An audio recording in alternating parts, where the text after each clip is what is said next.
views and opinions expressed in this program are those of the participants and do not necessarily reflect the views of BronxNet or the program underwriters. And hello, everyone, and welcome to the Social Justice Forum. I am Daren, Jaime. We thank you for joining us. If anybody asks the question, what is the Social Justice Forums all about? Well, we bring you a deeper understanding of many of the inequities that people face, particularly communities of color. We also talk about what social justice is in a more deliberate form. And then we also do things in terms of presenting multiple points of view and then also promoting civic engagement. And so we've got a very special show for you lined up today.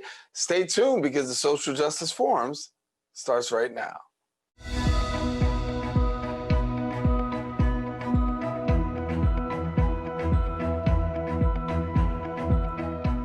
Welcome back. The New York Democratic Socialists is the city's local chapter of the Democratic Socialists of America, which is the largest socialist organization in the United States with over 70,000 members. Their goal is not to reform the U.S. capitalist economy, but to dismantle and move beyond it, building a social world free of U.S. imperialism. The organization is seeking to build a truly democratic socialist society, eliminating all national, racial, gender, and other oppressions, a society where all people, regardless of sexuality, ability, status, or line of work, have the same rights. And joining us now to break it down and give us a little bit more is the co-chair of the New York City chapter of the Democratic Socialists of America, Anunwa. And we thank you so much, Chi, for being with us. Hi, thanks for having me.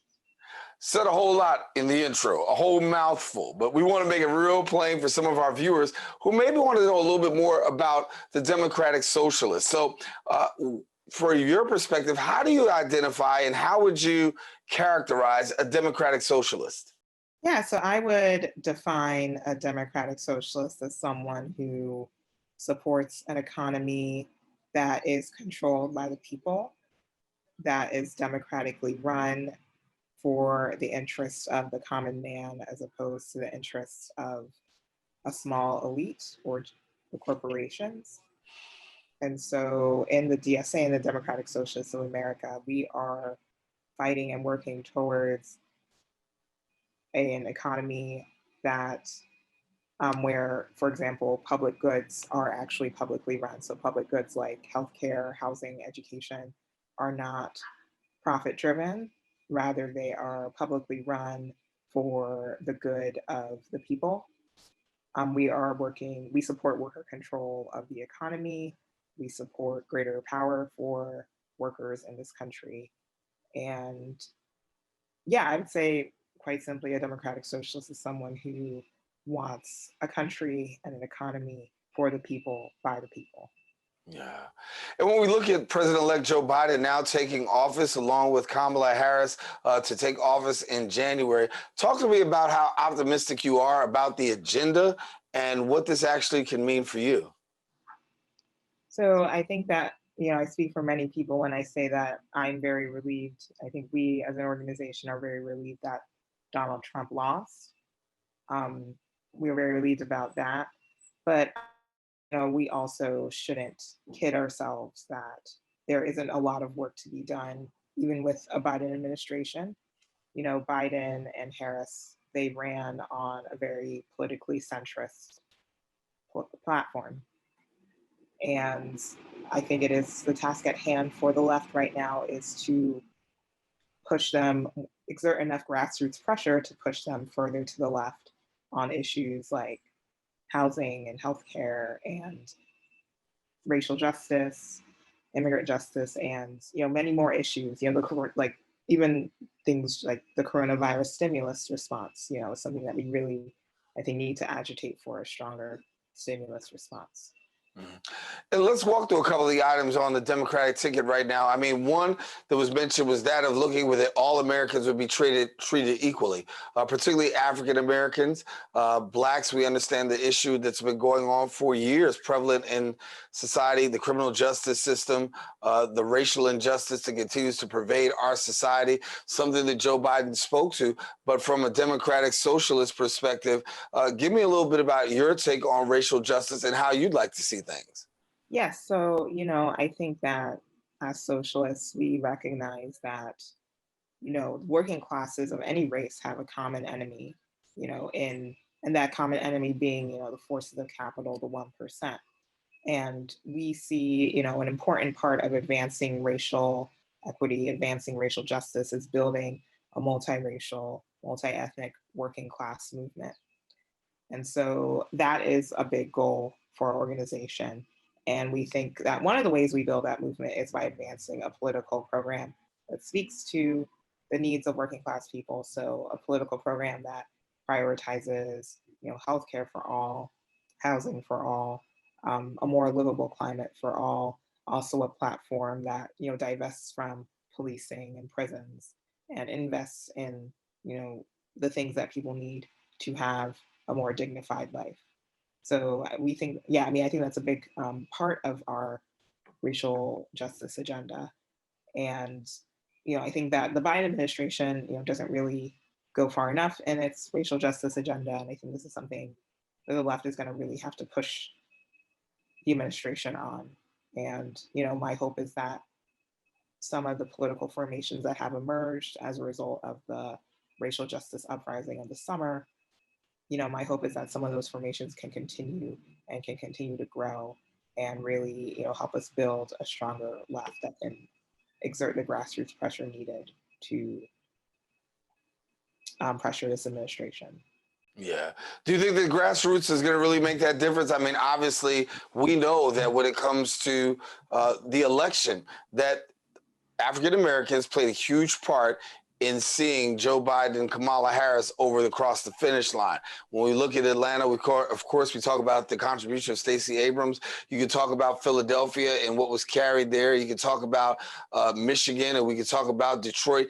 We can see the footprint of African Americans very profoundly in this Democratic election, and being able to bring it home for the Democrats.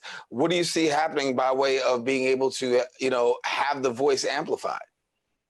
Yeah, I think that's been one of the, best developments of this election is, the sort of newfound mobilization of African Americans, large numbers of younger African Americans, especially in the South.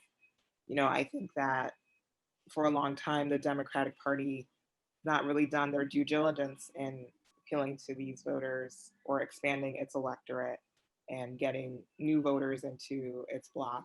And so seeing a lot of this mobilization in places like Georgia and Detroit and Philadelphia has been really inspiring. And I think it bodes well for the future if a lot of those groups can continue that sort of mobilization. Mm-hmm. Give me a little bit about immigrant justice, because we talk about immigrants in the United States. We know that that is also another hot button issue. From what we understand right now, according to President-elect Biden, there will be some executive orders to deal with the immigrant status. But from a democratic socialist perspective, how do we see the immigration issue playing out? Yeah, so, I think that, again, I think that, the last 4 years we've seen Trump and his allies sort of use immigrants as a scapegoat for the problems of the working class. And, I think that the Democrats have not really done, when I say the Democrats, I mean mostly, centrist Democrats have not done the best job in sort of providing an alternative to that messaging, and I think that, kind of going back to what I said before, I think that it's important that we put forward a positive political program that responds to people's material needs. And I think when you do that, people become less likely to fall into or fall prey to these sort of narratives of, I'm struggling economically. It's because of, immigrants taking my jobs, or it's because of, people of this other race taking my job, or Black Lives Matter protesters, or what have you. And then, so that's one thing. And then the other thing is, obviously, we have ICE, and you have a lot of ICE committing a lot of abuses, and, immigration. There's a lot of terrible things that happen within the immigration enforcement system in our country. And, I think what we want to see is we want to see Democrats take a stronger stance against those abuses and, kind of dismantling parts of the system, and so what my hope is that, you know, a lot of these political formations that emerged during the Trump era, that they continue to put pressure on Biden and Harris once they take power. Yeah. When we talk about a democratic socialist agenda, what do you find to be the main core of the socialist agenda right now at present?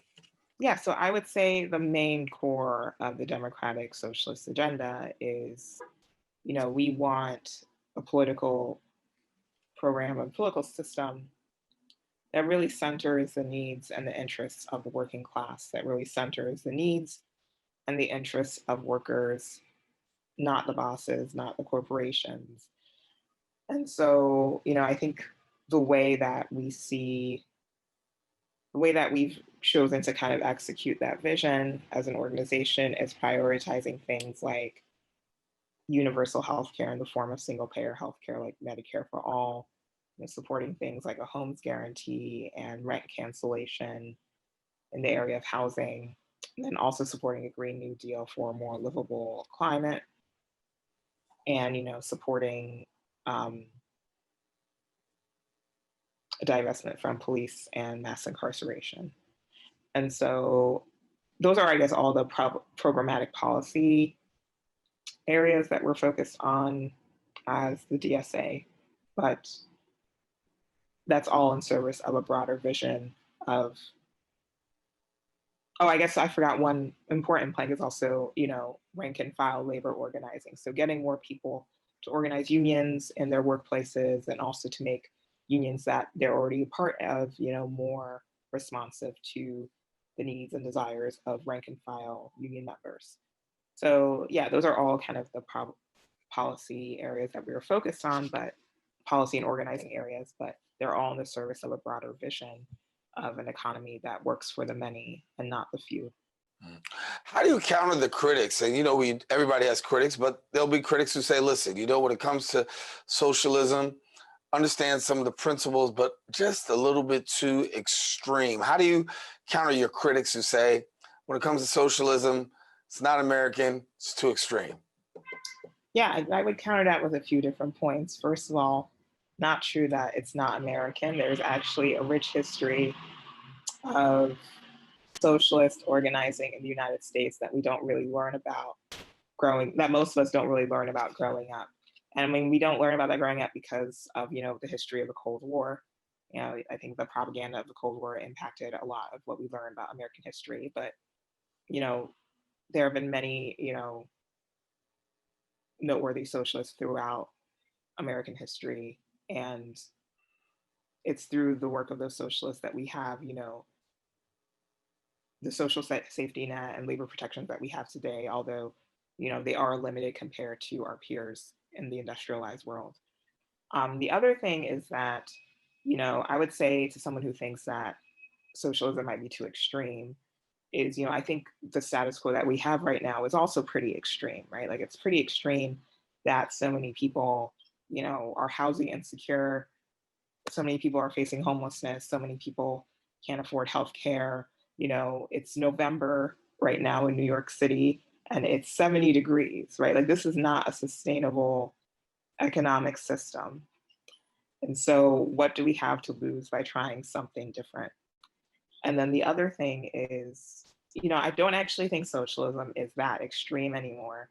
I think, you know, an increasing number of the American population actually has a pretty positive view of socialism, and similarly, an increasing portion of the American population has a negative view of capitalism. And I think, at least in my experience, you know, canvassing for, you know, DSA's issues and canvassing for electoral campaigns, when you talk to people about our platform, they agree with a lot of it. You know, a lot of people like Medicare for all. A lot of people want us to have take a bolder stance on climate change. So these views are not as unpopular as people think they are. This is not to say that we don't have a lot of work to do to build a mass base of support for these issues, you know, and, you know, there's still a lot of organizing work that needs to be done also to activate people so that they can actually become like politically involved and start more actively fighting for these issues. But a lot of these issues are not really fringe issues anymore. Anunwa is our guest here on the Social Justice Forum. Before we leave, want to get an opportunity to get people connected to you if they want to find out more. How do they do that? Great question. So there are a few different ways you can get in touch with us and learn more about us. So we have a very active social media presence. Our social media handle on all of our platforms is NYCDSA. So again, that's NYCDSA. You can also go to our website, which is socialist.nyc, so socialist plural.nyc. You can also email our chapter at info@socialist.nyc. And yeah, any of those ways we can, get you plugged into, you can find out more about what we're doing, and someone will also help plug you into any one of our numerous campaigns. So we want to make sure that people are staying connected to you and get connected to the Democratic Socialist campaign. Any real things happening for 2021 that you're really taking a look at real quickly? Yeah, a lot going on. So on the electoral side, we're running, we will probably be running several candidates for city council, several socialist candidates for city council, which we're excited about. On the state level in New York State, we are gearing up for a big campaign to raise revenue by taxing the rich in New York State. And, the message is going to be, we got to tax the rich to get healthcare, housing, and a livable climate for all New Yorkers, which is the truth, especially now, we're looking at what is likely going to be a Republican Senate. We don't know when we're going to get a federal stimulus for our state. So we really it's even more urgent that we really ramp up the pressure on Andrew Cuomo to increase taxes on the rich in our state. And then concurrent with that, we have, campaigns to win cancellation of rent in New York State, to win single payer healthcare, the New York Health Act in New York State, and also to win public power, which is part of our agenda for climate change in New York State. So public control of utilities. A lot going on. Anunwa, thank you so much for being with us here on the Social Justice Forums. We'll continue to follow as you continue to do the work in the Democratic Socialist work. Thanks so much. Thank you for having me. All righty. Anunwa, our guest, we want you to stay with us. We've got more in the area of the Social Justice Forums coming up in a few. When taking public transportation, don't touch your phone. Carry hand sanitizer and use it immediately upon leaving the bus or train. Avoid touching your face. If someone is coughing or sneezing, move away. Wash your hands with soap and water as soon as possible. Limit contact with poles. If possible, avoid rush hour. Don't eat or drink on public transportation. Keep your bag off the floor or other surfaces. Avoid directly touching turnstiles. Stay up to date with the latest from your local health department and CDC.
back here on the Social Justice Forums. I want to let you know the Fordham Anti-Racist Alumni Collective is coming together in support of the university's Black Student Alliance's demands for making Fordham University a more equitable place to go to school in an attempt to minimize the harm done by racism, anti-Blackness, and abuse that has allegedly persisted on campus since its founding.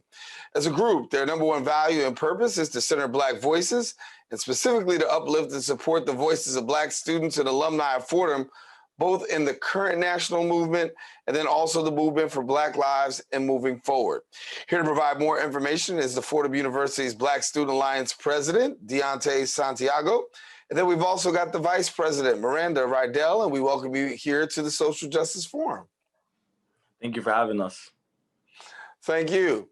And so listen, I'll start first with Miranda, if you let me a little bit about, from your perspective, give us a little bit about the climate and the culture at Fordham University as you see things from your perspective. Sure. Well, Fordham is a PWI, which is a predominantly white institution. So in general, there already is a sort of divide in terms of demographic between students because there are more white students than Black students specifically. And I'm not exactly sure what our numbers are right now, but I think the Black student population on campus is somewhere between like 3 and 4%. And Diontay can correct me if I'm wrong, which is clearly not a lot. Our school is like somewhere around 3,000 students for undergrad.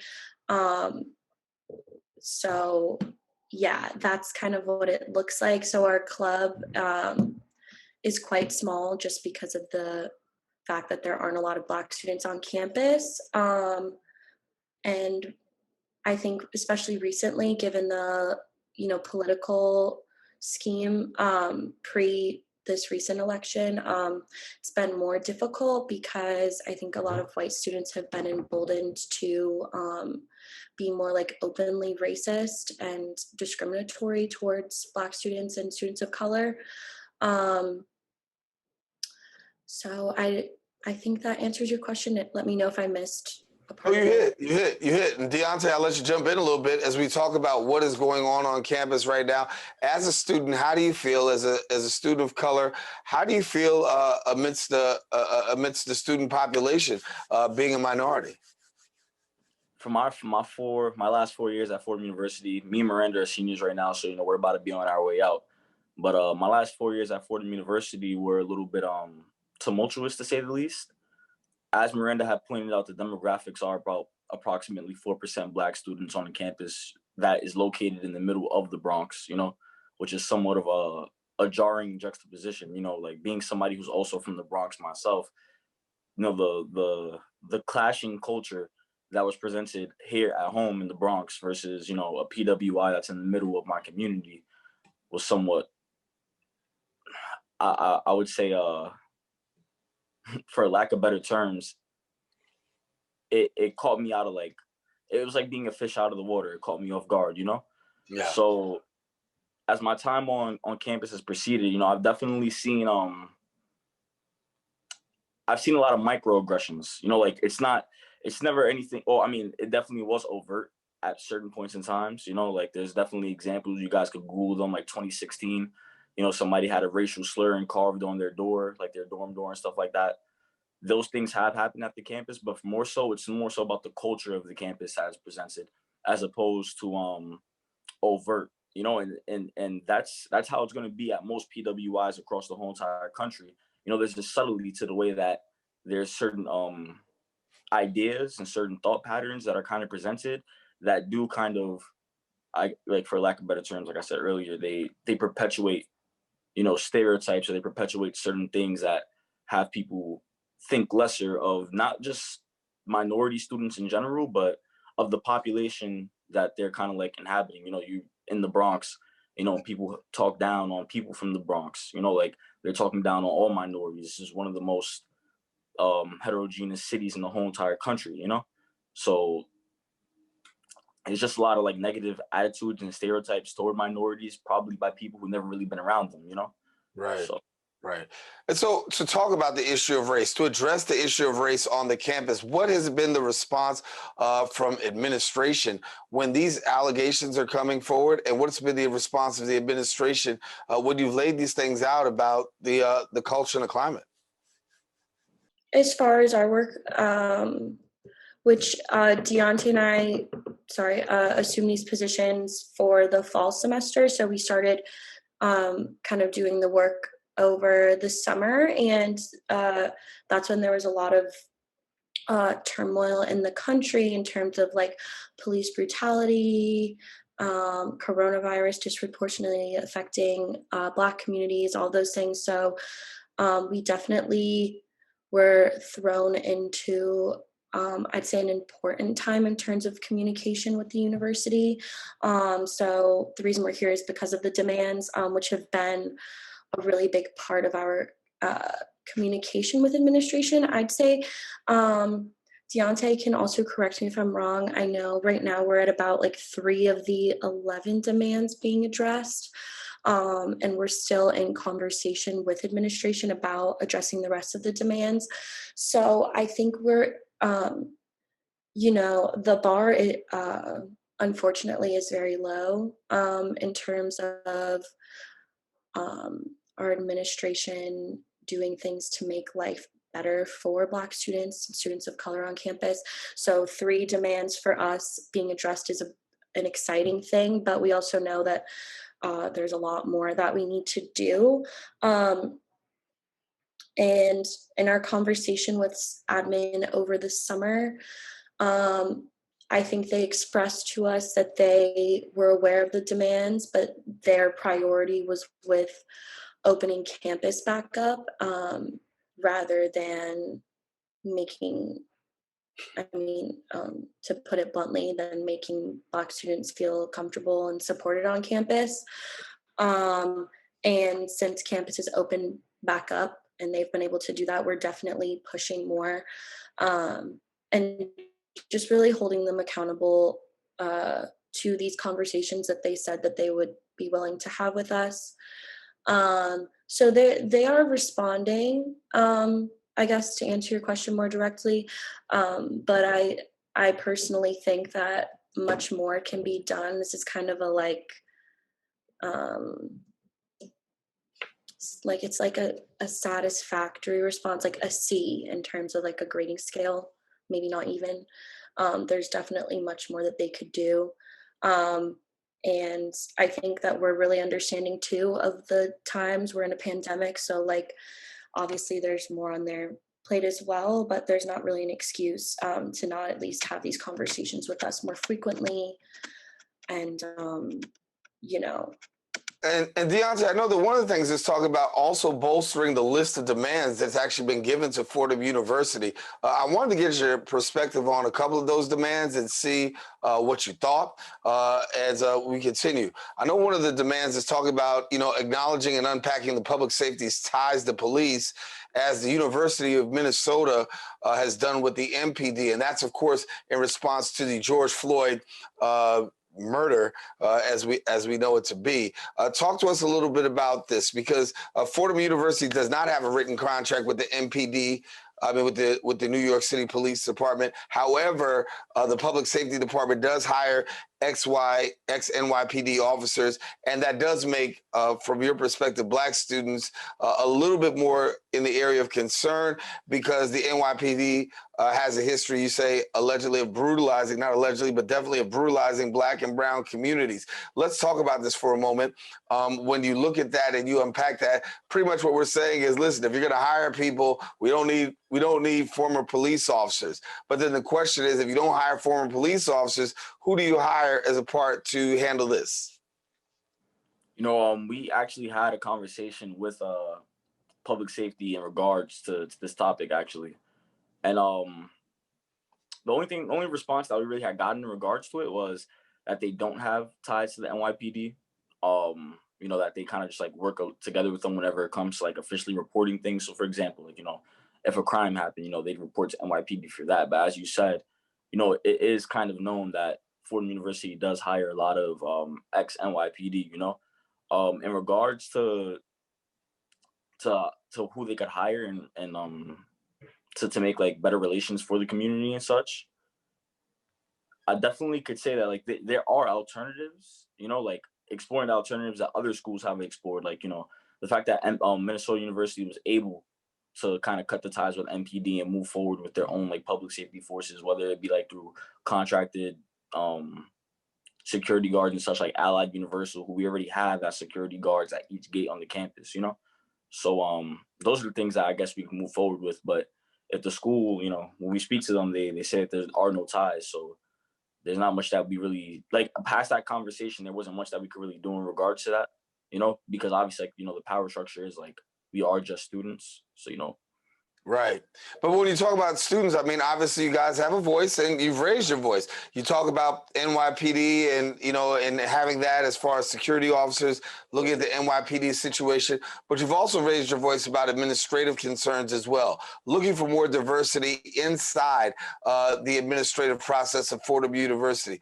You talked about having a diversity officer, moving that chief diversity officer to being almost a senior vice president. Talk to us about that and what that would do for students and what do you perceive that would do for the culture?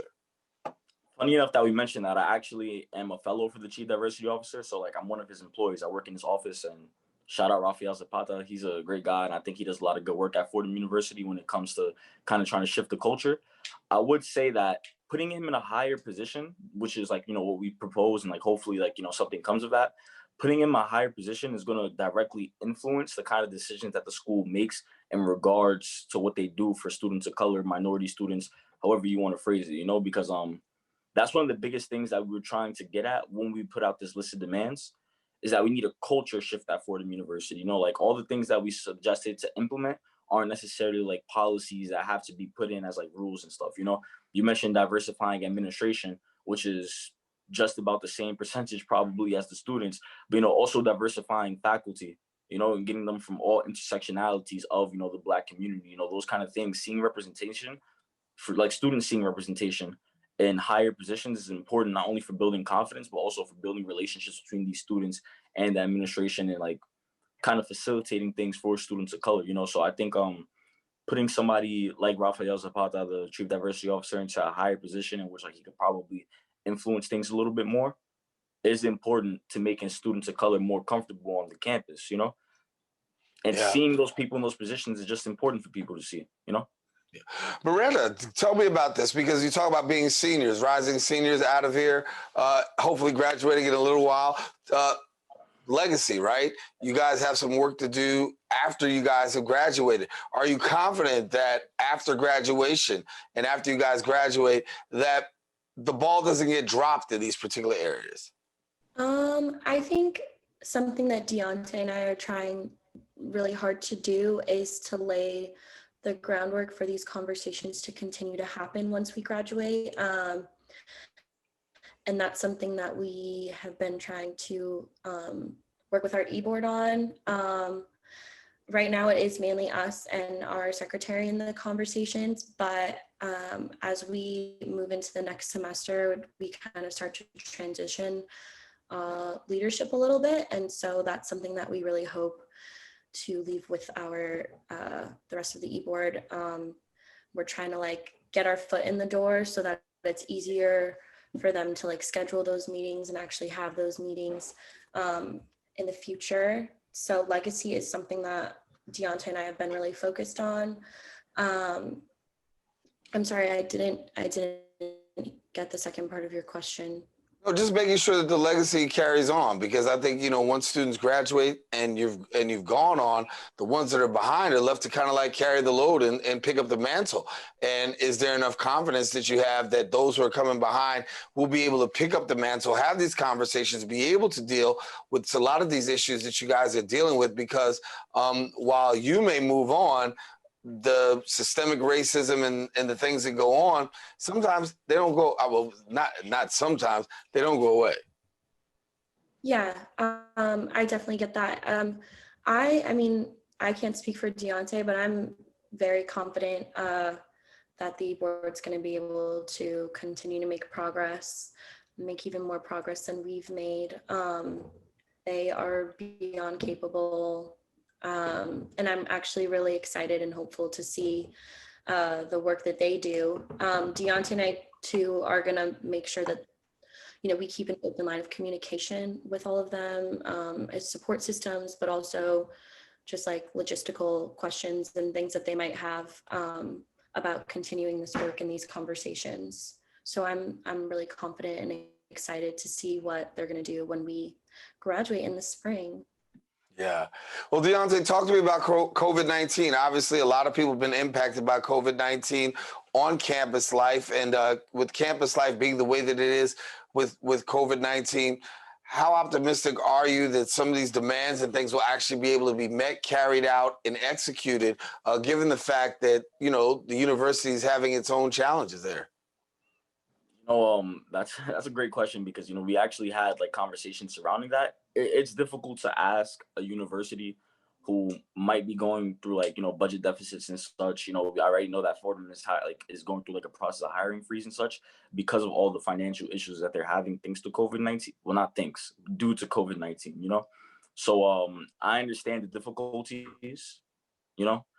and it's a lot of pressure to be put on this university because, while COVID-19 was happening, the Black Lives Matter movement was happening, and like a lot of other movements that are kind of like shaping in the Fordham University, like Fordham University's community are happening. So like I said, I understand the pressure.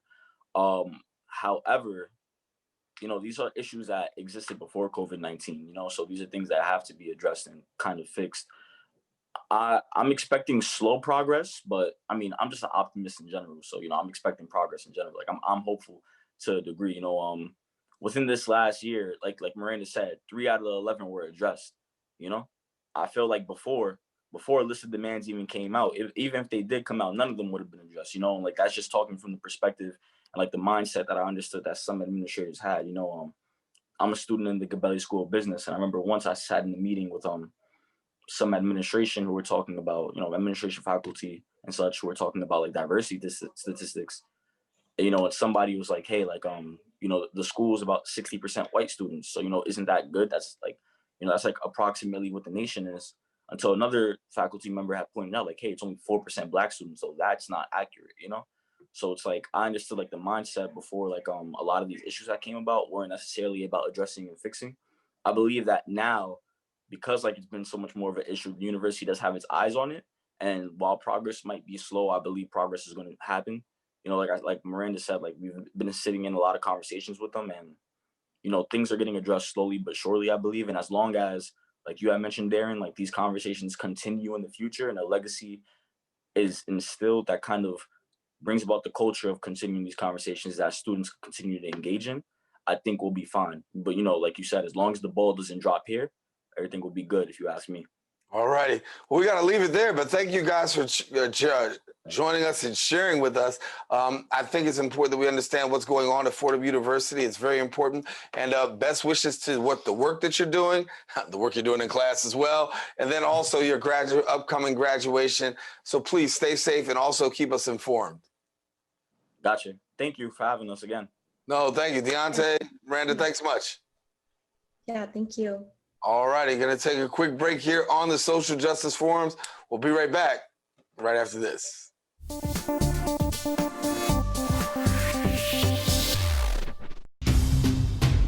We know that people are dealing with the health crisis, but there's also a lot of food insecurity. We're giving out healthy food options, and that's what's key here. If you're a senior, you have a disability, they'll actually deliver meals to you. The residents are anxious, they're worried, they're scared, they want to be tested. When things were happening in our community and we couldn't get the help. There's almost a presumption of criminality that attaches to your skin color. The site will prioritize those who are at highest risk in the population. If you feel symptoms and you'd like to visit one of these COVID-19 testing sites here in the Bronx, you may call the State Health Department's hotline. Important to note about this site is no reservations are needed. This is a walk-in clinic. A lot of us are out of work and looking for something to do. We have the machinery and the skills to make large scales of these masks and gowns. Take care of your people. It's going to go way further than we actually can understand. Right now, employees like myself are just adjusting to the new reality. Reporting from BronxNet, this is Characterize.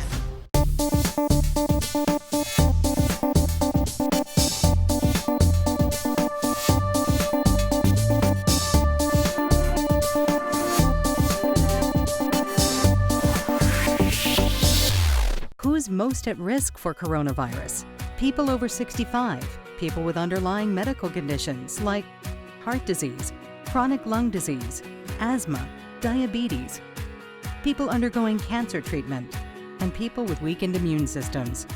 What should you do if you or a loved one is at higher risk? Avoid close contact with people, avoid crowds, stay home if you can, wash your hands frequently. Learn more ways to protect yourself and others at coronavirus.gov. Welcome back. The Jewish community has been at the forefront of struggles for social and economic justice for generations. The Workers' Circle is a social justice organization powering progressive Jewish identity through Jewish cultural engagement, Yiddish language learning, multi-generational education, and social justice activism. The organization was founded in 1900 and celebrating its 120th anniversary this year. For over a century, they've provided a 360-degree approach to Jewish identity building. And joining us now to share a little bit more is the CEO of the Workers' Circle, Ann Toback. And Ann, good to have you. It's wonderful to be here. Thanks so much for having me on. Thank you. And we're talking about 120 and a 20-year anniversary, a lot of great work that's going on. So give us a little bit about your organization here, the Workers' Circle. Sure. So as you said, we were founded 120 years ago by Eastern European Jewish immigrants. And an important part of who they were was they were activists. They were labor activists in the beginning. They came to the United States escaping violence, poverty, anti-Semitism. And they came here to create a better life for themselves, so much like what's happening here today for so many immigrants from South and Central America and Syria.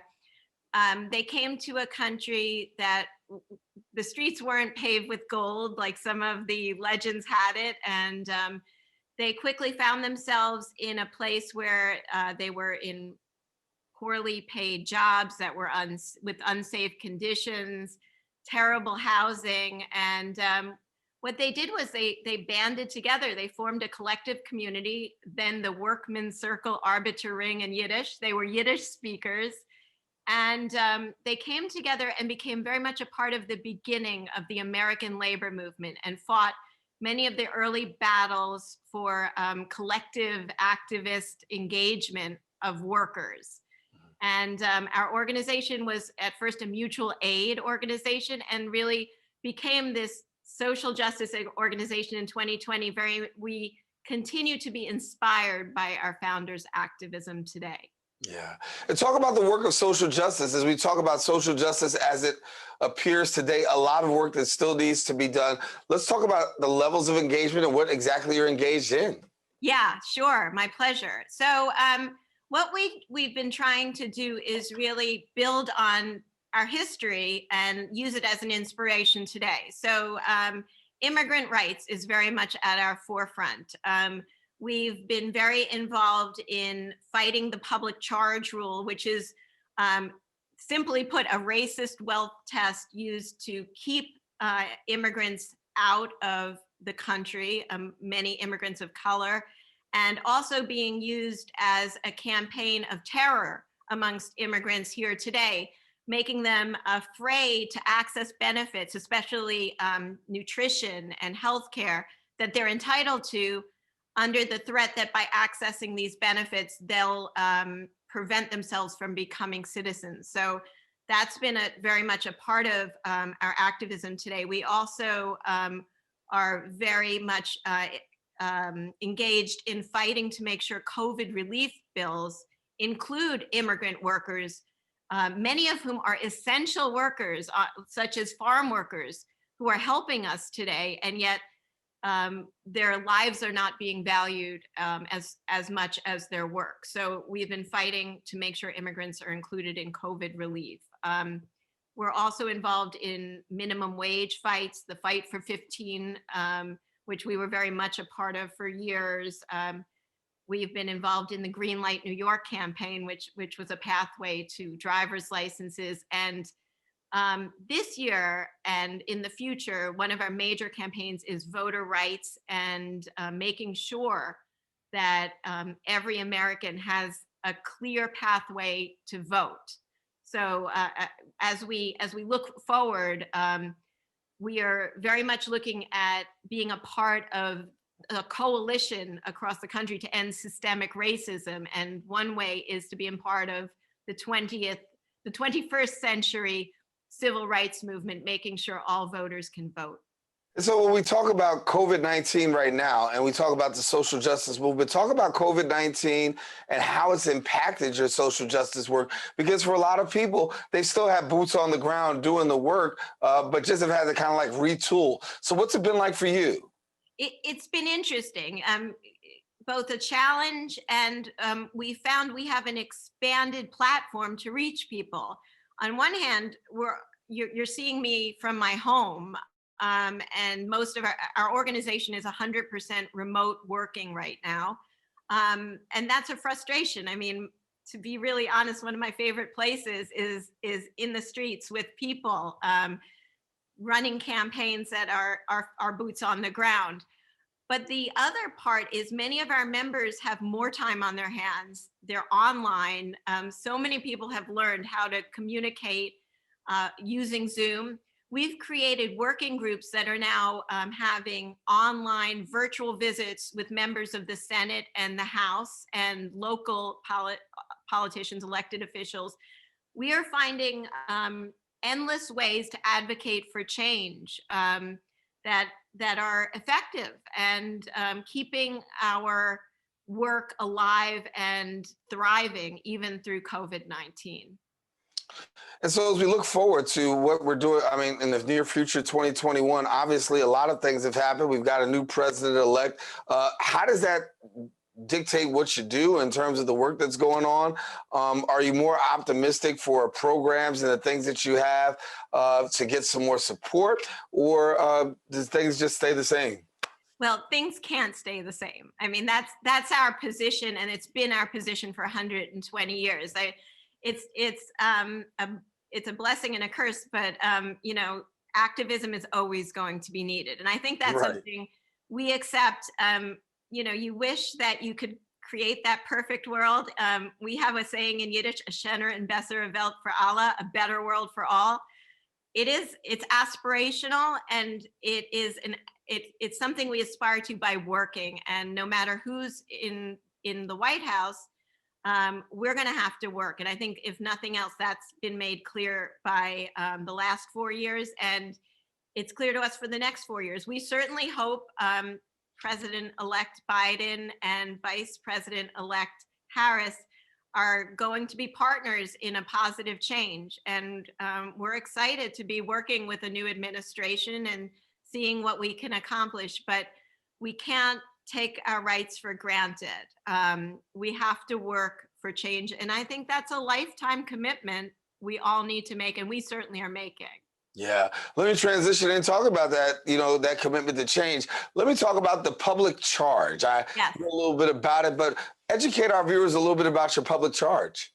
Sure. So the public charge rule is essentially a rule that's been in place for over 100 years. And it was created to keep people out of the country, very much in opposite to what our countries, you know, give us your poor, those yearning to be free on the Statue of Liberty. It's a charge that was enacted saying that immigrants weren't welcome unless they could show through wealth that they wouldn't require any federal assistance. So in 1930, it was changed specifically to prevent Eastern European Jews who were trying to escape Hitler from coming to the United States, saying that unless you could show that you had enough wealth that you wouldn't require aid, you couldn't come in. Now, that was very important at the time, because for an Eastern European Jew leaving Eastern Europe, if they did have money,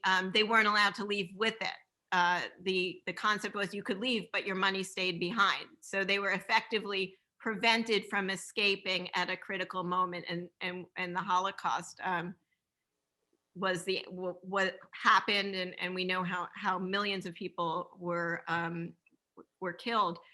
Today, the public charge was used by the Trump administration to really weaponize this idea that you can't come into the country unless you have thousands of dollars in your bank account.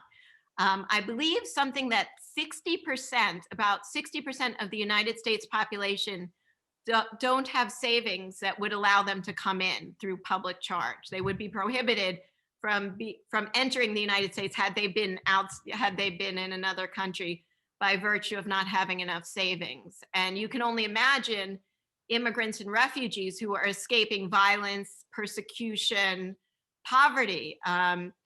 How many of them would have thousands of dollars in their bank account to show that they're entitled?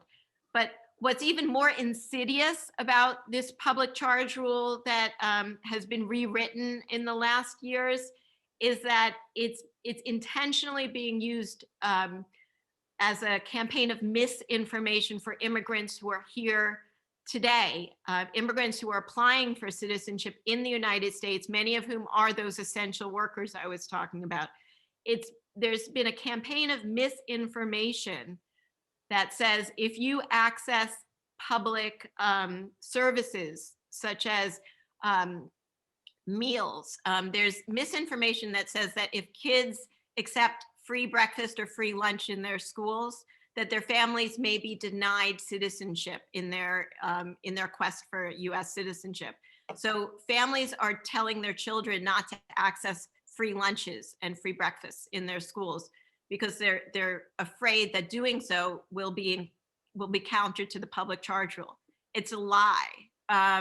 Other immigrants in the United States have been misinformed that this rule prevents them from accessing health care in hospitals. And at this moment, with COVID-19 raging, and so many of these immigrant communities forced to be on the front lines, being told that accessing necessary health care could stop their journey to become US citizens, it's a death sentence.